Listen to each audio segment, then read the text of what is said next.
இவ்வளோ மதிப்பும் மரியாதையும் வச்சிருக்க ராகுல ஏம்மா உன் வாழ்க்கை துணையா ஏற்றுக்க மாட்டேங்கிற? என் பையனை நான் சொல்லலை, அவன் ரொம்ப நல்லவம்மா. அவன் உனக்காக ஆயுள் முழுவதும் காத்துட்டு இருப்பேன்னு சொல்கிறான். என்னால் வேற பொண்ணை திருமணம் செஞ்சுக்க முடியாதுன்னு சொல்கிறான். இப்படியே அவன் வாழ்க்கையும் வீணாகி உன் வாழ்க்கையும் வீணாக போகிறதில்ல என்னம்மா இருக்குது? உன் அப்பா ஸ்தானத்தில் இருந்து சொல்கிறேன், இப்படியே நீ காலம் முழுவதும் வாழ முடியாதும்மா. ராகுலை ஏற்றுக்கோ. நீங்கள் 2 பேரும் நல்லா வாழணும், அதை நாங்கள் பார்க்கணும். ப்ளீஸ் நித்யா என்று இளமதியன் நித்யாவிற்கு எடுத்து கூறிக்கொண்டே இளமதியன் பேச பேச தன் மகனுக்காக தன்னிடம் கண்கள் கலங்கி கெஞ்சி கொண்டு உள்ளதை பார்த்த நித்யா வேறு வழி இல்லாமல் ஒத்துக்கொண்டாள். சரி அங்கிள், நான் ஒத்துக்கிறேன் என்று அவள் கூறியதும் இளமதியனுக்கு மிகுந்த சந்தோஷத்துடன் ரொம்ப நன்றிம்மா என்று இளமதியன் கூறியதும், என்ன அங்கிள், நீங்கள் போய் என்னிடம் நன்றியெல்லாம் சொல்லலாமா என்றார். இந்த விஷயம் ராகுல்கிட்ட சொன்னால் அவன் எவ்வளோ சந்தோஷப்படுவான் என்று கூறிவிட்டு இளமதியன் சென்றான். ராகுல் ராகுல் என்று இளமதியன் அழைத்ததும், என்னப்பா இவ்வளோ சந்தோஷம் என்று ராகுல் கேட்டதும், நித்யா உன்னை திருமணம் செஞ்சிக்க சம்மதிச்சிட்டா என்று கூறிய நிமிடம்தான், அப்பா நிஜமாவா என்று தன் அப்பாவை இருக்க கட்டிப்பிடித்து கொண்டான். நான் நித்யாவை பார்த்துட்டு வந்துறேன் என்று கூறிவிட்டு வேகமாக நித்யாவின் அறைக்கு சென்றான். நித்யா ராகுலை பார்த்ததும் சிறிய புன்னகையுடன் நின்றிருந்தாள். அவள் மனதில் முழுமையாக ராகுலை ஏற்றுக்கொள்ளவில்லை. ராகுலின் வாழ்வை நினைத்தும் குடும்பத்தில் உள்ளவர்களை நினைத்துமே ஏற்றுக்கொண்டார்.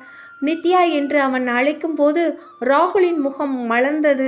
தனது 2 வருட காத்திருப்புக்கு பலன் கிடைத்து விட்டதை எண்ணி மகிழ்ந்தான்.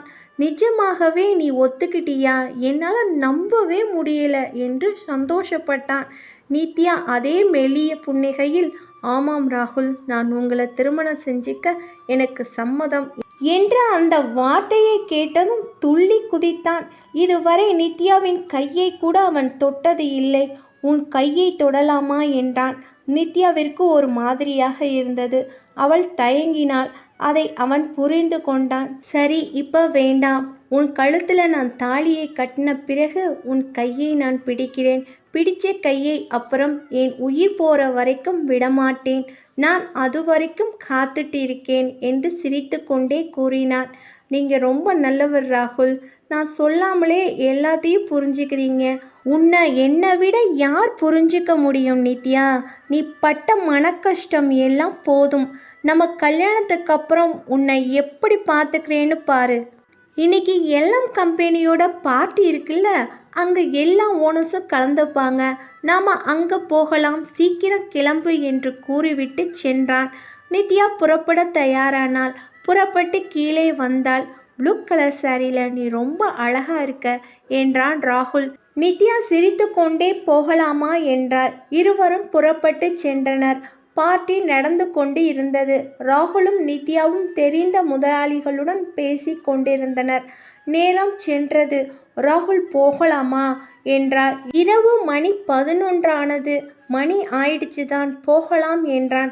அதற்குள் ராகுல் என்று ஒருவர் அழைத்ததும், ஒரு நிமிஷம் நித்யா, வந்துறேன் என்று கூறிவிட்டு சென்றான். திடீரென்று ஒருவன் நித்யாவின் மீது தெரியாமல் மோதினான். அவன் நன்றாக குடித்திருந்தான். உனக்கு கண்ணு தெரியல, இப்படி வந்து இடிக்கிற என்று நித்யா கோபமாக பேசினான். அவன் அப்போதுதான் நித்யாவை நிமிர்ந்து பார்த்தான். ஏய், என்ன தெரியாம மோதிட்டேன், அதுக்கு என்ன இவ்வளோ கோபப்படுற என்றான். அவன் மது மயக்கத்தில் இருந்தான். நித்யா தெரிந்து கொண்டான் அவன் மது அருந்திருக்கிறான் என்று. குடிச்சிருக்கியா? அதான் கண்ணு தெரியல என்றாள். ஏய், தெரியாமல் மோதிட்டேன்னு சொல்கிறேன். நான் யாருன்னு தெரியாமல் பேசிக்கிட்டே இருக்க. இப்போ தெரிஞ்சே உன் மேலே மோதுறேன். என்ன பண்ண முடியும்? நான் யாருன்னு தெரியுமா? அவள் மீது மோத போகும்போது நித்யாவிற்கு கோபம் வந்து அவனது கன்னத்தில் அறைந்தாள். அவள் அறைந்த அறையில் அவனுக்கு போதை தெளிந்தது. அனைவரும் அதிர்ச்சியோடு அவர்களை பார்த்தனர். ராகுல் வேகமாக நித்யாவின் பக்கத்தில் வந்தான். என்னாச்சு நித்யா என்றான். முதல்ல தெரியாமல் இடிச்சிட்டேன்னு சொன்னான். நானும் சரின்னு விட்டுட்டேன். மறுபடியும் தெரிஞ்சே இடுப்பேன்னு மேலே வந்து விழுறான். அதான் இந்த மாதிரி குடிகாரனுக்கெல்லாம் வாயால் சொன்னால் புரியாது. அதான் அவனுக்கு புரிகிற மாதிரி கையில சொன்னேன் என்று கூறினார். ஏய் என்னாச்சுடா தேவ் என்று அவனது இரு நண்பர்களும் ஓடி வந்தனர். அவன் சுற்றி உள்ளவர்களை பார்த்தான். சில பேர் சிரித்தனர். அவன் பார்த்ததும் சிரிப்பை நிறுத்தினார். சில பேர் அதிர்ச்சியோடு என்ன நடக்கப் போகிறதோ என்ற பயத்தில் நின்றிருந்தனர். ஏய் என்னையே அடிச்சிட்டல்ல, உன்னை சும்மாவே விடமாட்டேன் என்று ஆவேசத்துடன் நித்யாவின் அருகில் வந்தான். ராகுல் நித்யாவின் முன் வந்து நின்றான். என்ன நீ தப்பு பண்ணிட்டு அவளை அடிக்க வர என்று கோபமுடன் பேசினான் ராகுல். அவனது நண்பர்கள் ஏய் யார் மேலே கையை வச்சீங்க? அமர்நாத் பையன் தேவ்நாத் மேலே உங்களுக்கு எவ்வளவு தைரியம் என்று அவர்கள் இருவரும் ஆவேசப்பட்டனர். அங்கு உள்ள மற்றவர்கள் வந்து சமாதானப்படுத்தினார்கள். சார் அவங்களுக்கு தெரியாது போல, ஏதோ தெரியாமல் நடந்து போச்சு என்று சமாதானப்படுத்தினர். தேவ்நாத் அவனின் கோபம் அடங்கவில்லை. நித்யாவின் அருகில் வந்து அவளை உற்று பார்த்தான். அவளும் கோபமாக பார்த்தாள். இருவரின் பார்வையும் மிக ஆழமாக இருந்தது. ஏய் உன்னை சும்மா விட மாட்டேன்டி, ஏன் மேலையா கைய வச்ச? இதுக்கு நீ உன் வாழ்க்கை பூரா கஷ்டத்தை அனுபவிப்ப என்றான். ஏய் வாடி போடின அவ்வளவுதான் என்றாள் நித்யா. அதற்குள் பக்கத்தில் இருந்தவர்கள் நித்யாவையும் ராகுலையும் தனியாக அழைத்து சென்றார்கள். ராகுல் முதல்ல இவங்களை கூட்டிட்டு கிளம்புங்க, இல்லை இங்கே பெரிய விபரீதமே நடந்துடும். அவர் யாருன்னு தெரியாம தேவ் சார்னா இந்த ஊரே நெடுங்கும். என்ன மேடம் இப்படி பண்ணிட்டீங்க? அவன் ஒரு அரக்கன், சைக்கோ, கிளம்புங்க என்று அவர் அவசரப்படுத்தினார். ராகுல் புரிந்து கொண்டான். வா நித்யா போகலாம் என்றான். நித்யா அவனை முறைத்தபடியே சென்றாள். அவன் அவளை இந்த நிமிடமே கொன்று விடுவது போல் பார்த்தான். அவ யாரு என்னன்னு எனக்கு தெரிஞ்சாகணும். அவளை சும்மாவே விடக்கூடாதுடா. எல்லார் முன்னாலையும் என்னை அசிங்கப்படுத்திட்டா. நான் யாருன்னு அவளுக்கு புரிய வைக்கணும் என்று கோபமாக பேசினான். நீ சும்மா விட்டாலும் நாங்கள் விட மாட்டோண்டா. அவளை எவ்வளோ திமிரு அவளுக்கு, ஊம் மேலேயே கைய வைப்பா என்று அவர்கள் நண்பர்கள் கூறினார். நித்யாவும் ராகுலும் வீட்டிற்கு சென்றனர். அங்கு நடந்ததை பற்றி பேசி கொண்டிருந்தனர். அப்போது இளமதியனும் லதாவும் வந்தனர். எவ்வளோ நேரம் உங்களுக்காக காத்துட்டு இருக்குது, வாங்க சாப்பிடலாம் என்றாள் லதா. இல்லம்மா வேண்டாம் என்றான் ராகுல். ஏண்டா ஏன் டென்ஷனாக இருக்க என்று லதா கேட்டதும் ராகுல் நடந்தவற்றை அனைத்தையும் கூறினான். இளமதியன் அதிர்ச்சியடைந்தான். என்ன தேவ்நாத்தா, அவன்கிட்டயா போய் வம்பு இழுத்துட்டு வந்திருக்கீங்க என்று கேட்டதும் ஏப்பா நீங்கள் இப்படி அதிர்ச்சி அடைகிறீங்க என்று மூவரும் இளமதியன் முகத்தை பார்த்தனர். என்ன சொல்றது, அவன் வசதிக்கு முன்னாடி நாம் எல்லாம் சாதாரணம். அவன் யானை மாதிரி, நாம் எறும்பு. அதோடு அவன் கொடூரமானவன். என் ஃப்ரெண்டோட பையன் அவன் கம்பெனியில் தான் வேலை பார்க்குறான். தெரியாமல் அவன் மேலே ஆஃபீஸ் பாய் தண்ணியை கொட்டிட்டானாம். அதுக்கு அவன் கையையே உடைச்சிட்டானாம். அவன் யாராவது முறைச்சி பார்த்தாலே அவங்க இருந்த இடம் தெரியாமல் பண்ணிடுவான். நீ என்னன்னா அவனை அரைஞ்சிட்டே வந்திருக்க. என்ன பண்ண போகிறானோ? சீக்கிரமாக உங்கள் திருமணத்தை நடத்தியாகணும் என்று இளமதியின் கவலையுடன் கூறினார். நீ கவலைப்படாத நித்யா, அவன் எவ்வளோ பெரிய ஆளா வேணா இருக்கட்டும், நான் இருக்கேன் என்றான் ராகுல்.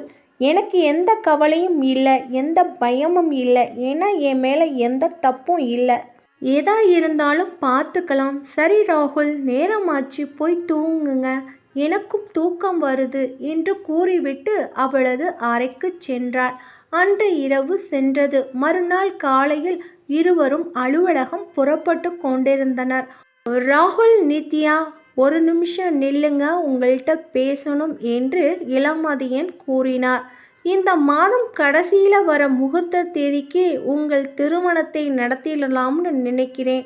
நீங்கள் என்ன சொல்லுறீங்க என்று இளமதியன் கேட்டான். ராகுல் நித்யாவை பார்த்தான். அவளின் பதிலுக்காக காத்திருந்தான். நித்யா தலையாட்டினாள். ஓகே அங்கிள் என்று அவள் கூறிய வார்த்தையை கேட்டு ராகுல் முகம் புன்னகையில் மலர்ந்தது. லதா, அருண், இளமதியன் 3 பேருக்கும் மகிழ்ச்சியாக இருந்தது. நாங்கள் கிளம்புறோம் என்று சொல்லிவிட்டு இருவரும் புறப்பட்டனர். ராகுல் நித்யா இருவரும் சேர்ந்து செல்வதை பார்த்த குடும்பத்தினர் சந்தோஷப்பட்டனர். இருவரும் பேசிக்கொண்டே சென்றனர். அலுவலகத்தில் அனைவரிடமும் கூறி ராகுல் சந்தோஷப்பட்டான். கூடிய சீக்கிரமே எங்களுக்கு திருமணம் நடக்கப் போகிறது.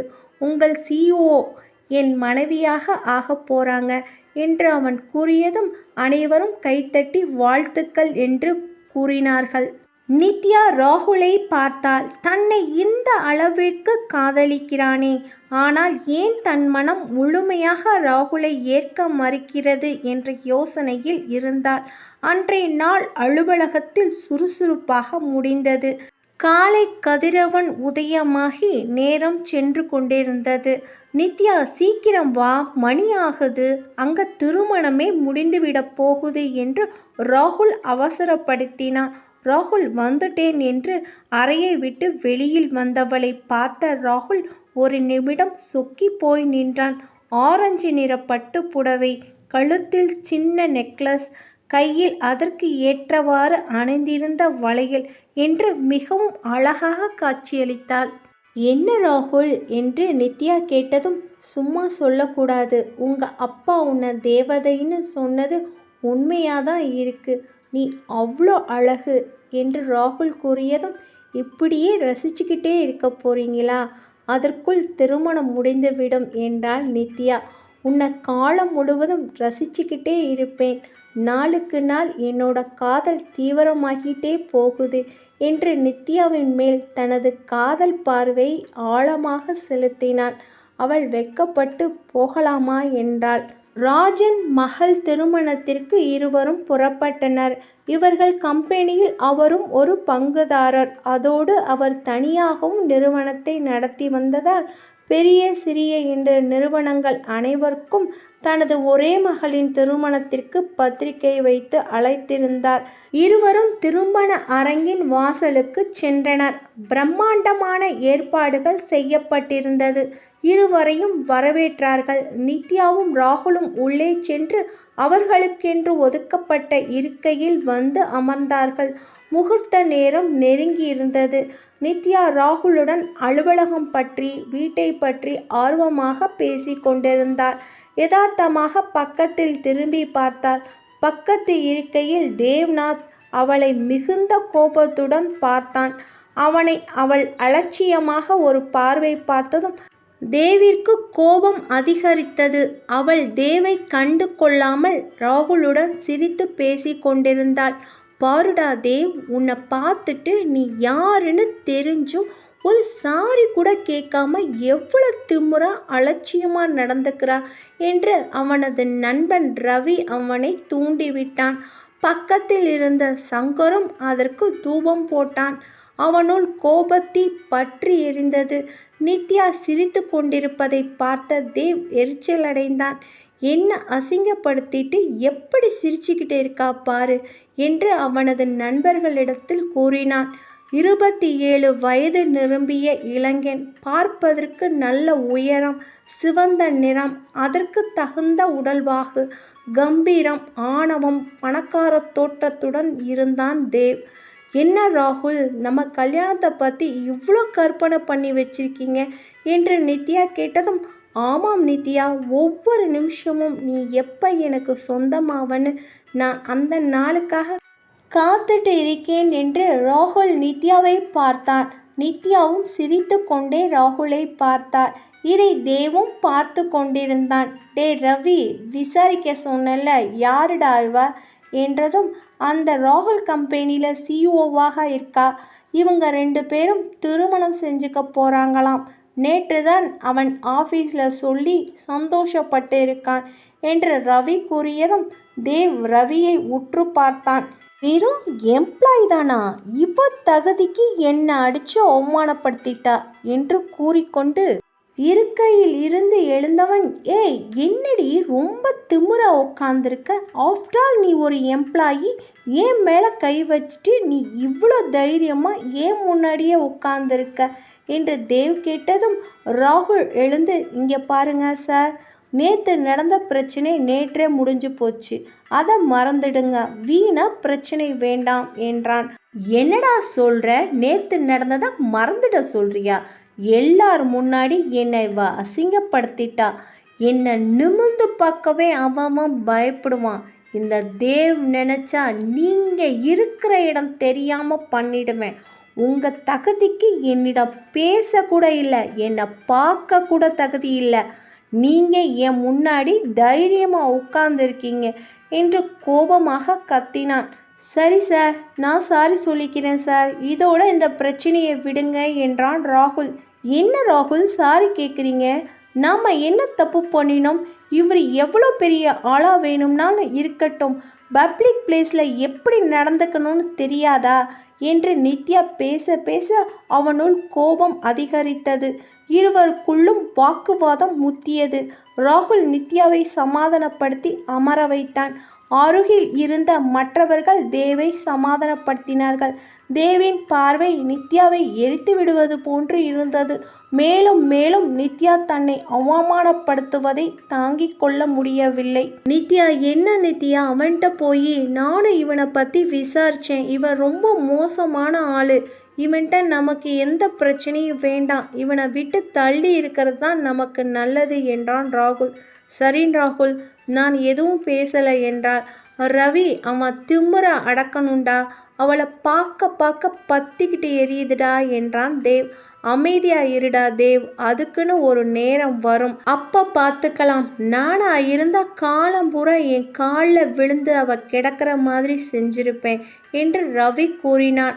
ஆனால் தேவிற்கு நாளுக்கெல்லாம் காத்திருக்க பொறுமை இல்லை. அவன் பழி வாங்க வேண்டுமென்ற எந்த நிலைக்கு வேண்டுமானாலும் செல்வான். மனிதாபிமானமற்ற கொடூரமானவனாய் இருந்தான். ஒரு பெண் மாங்கல்யம் இருந்த தட்டை அனைவரிடத்திலும் ஆசீர்வாதம் வாங்க எடுத்து வந்து கொண்டிருந்தார்.